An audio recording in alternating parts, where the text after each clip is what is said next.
అన్న, అక్క, దయచేసి మమ్మల్ని ఇబ్బంది పెట్టకండి, దయచేసి మమ్మల్ని మీరు బలహీనపరచకండి, మా తీర్మానమును మీరు మేము చేసుకున్న తీర్మానం కొనసాగకుండా మమ్మల్ని బలహీనం చేయకండి.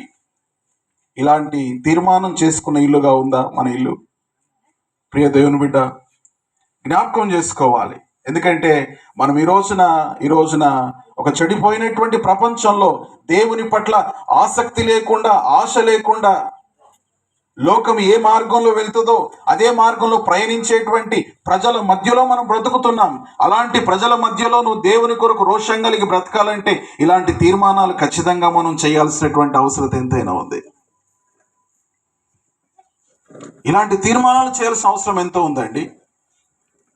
నేను అదే మాట మనవి చేస్తా ఉన్నాను.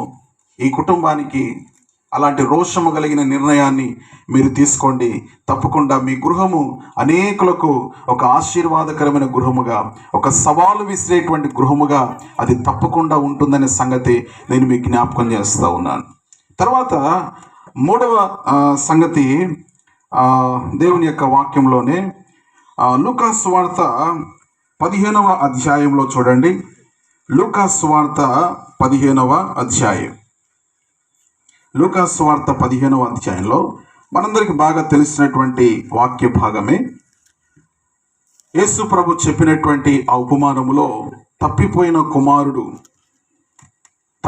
కుమారుని ఉపమానంలో మనకు తెలుసు, ఆ కుమారుడు తనకొచ్చేటువంటి ఆ ఆస్తిని తాను తీసుకొని తన తండ్రితో విభేదించి దూరదేశమునకు వెళ్ళిపోయినాడు.